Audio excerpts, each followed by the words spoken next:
Salut les disciples de la boxe, c'est Jean-Charles. La vidéo sera assez courte, assez brève, assez concise, mais je tenais quand même à réagir au combat de Naoya Inoue. Alors, à l'évidence, j'avais un petit peu peut-être surestimé la capacité à Akhmad Aliev à proposer quelque chose face à Naoya Inoue.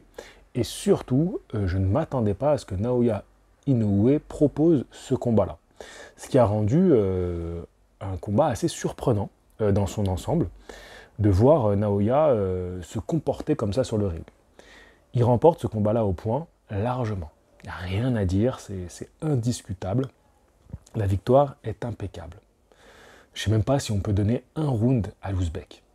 Maintenant, Naoya, suite aux dernières guerres qu'il a pu faire sur le ring, suite au fait qu'il est allé au tapis à plusieurs reprises dans ses derniers combats, on voit bien qu'il y a une volontaire décision de boxer différemment. Pour vous la faire simple, il a boxé comme s'il était chasseur avec une lance, et je reste à distance et je te pique avec ma lance de manière très puissante, pour te blesser mortellement en très peu de coups. Mais je garde une distance de lance.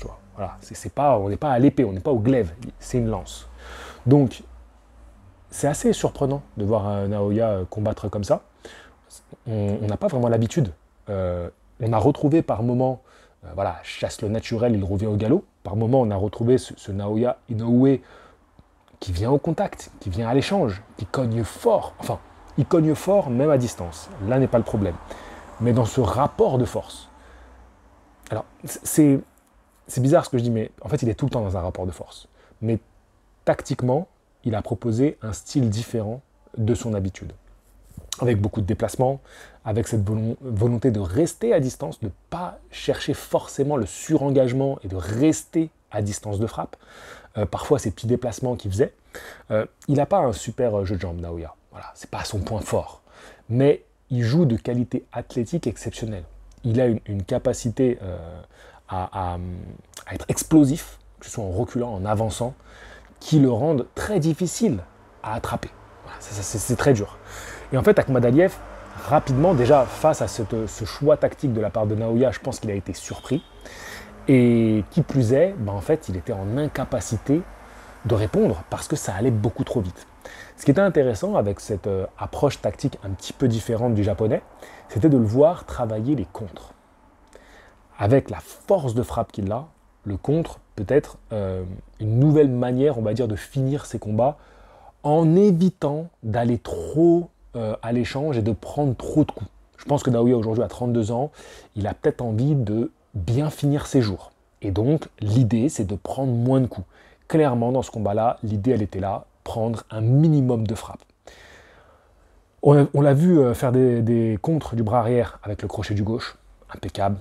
En ligne, impeccable. Uppercut, impeccable. Voilà. Il nous a montré la panoplie du contre dans ce combat-là. Il n'en a pas fait tant que ça de contre, mais les fois où il les a tentés, c'était redoutablement efficace.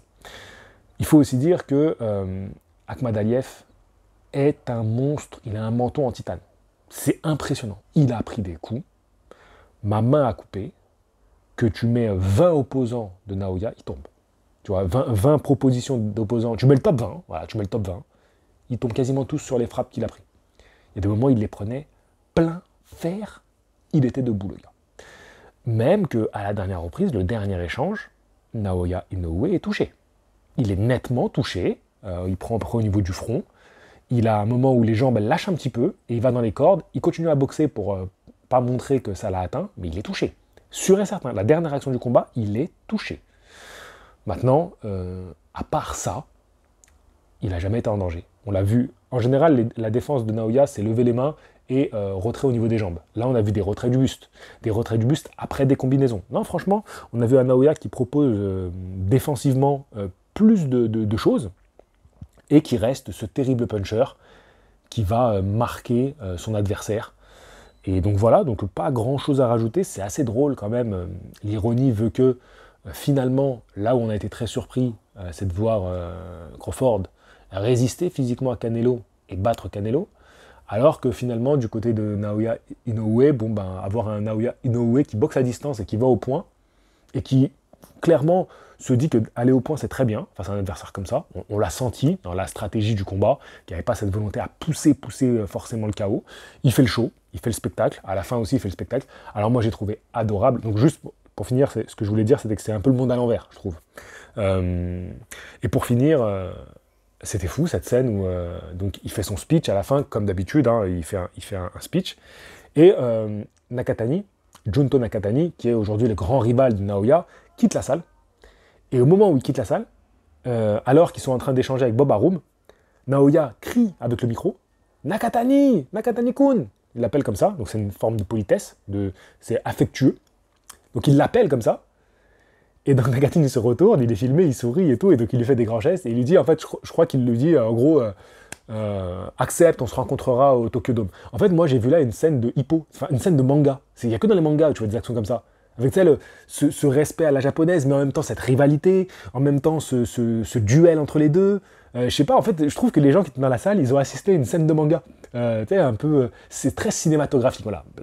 Manga, ça parlera pas à tout le monde, mais c'est très cinématographique. On dirait un film, tu vois. Tu verrais bien un film de Stallone où il hurle comme ça à son adversaire à travers la salle. Mais c'est rarement des choses qu'on voit dans la boxe. C'est très, c'est très cinématographique, c'est romancé. Et là, c'était fait, mais de manière spontanée. C'est-à-dire qu'il se barre, lui. Moi, je pensais qu'il jouait un peu la carte de la provoque, en disant, bon, bah, je m'en vais, comme ça, on filmera mon départ.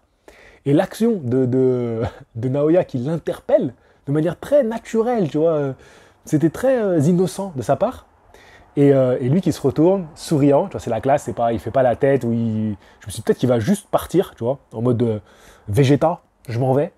Ouais, c'était un peu ça, c'est un peu Vegeta et Sangoku. Tu vois, Sangoku très naïf, très gentil, très souriant. Très gentil, ça reste la bagarre. Hein. Et il l'a montré, Naoya, là, c'est il a des mauvaises intentions sur le ring. Mais ouais, cette scène à la fin, je l'ai trouvée assez surprenante. Et donc, bon après, ce qui se passe au Japon, le Japon, c'est quand même une sphère à part. On a l'impression qu'il y a un peu un écosystème qui est un peu différent. On voit Bob Arum qui est complètement mis sur le côté.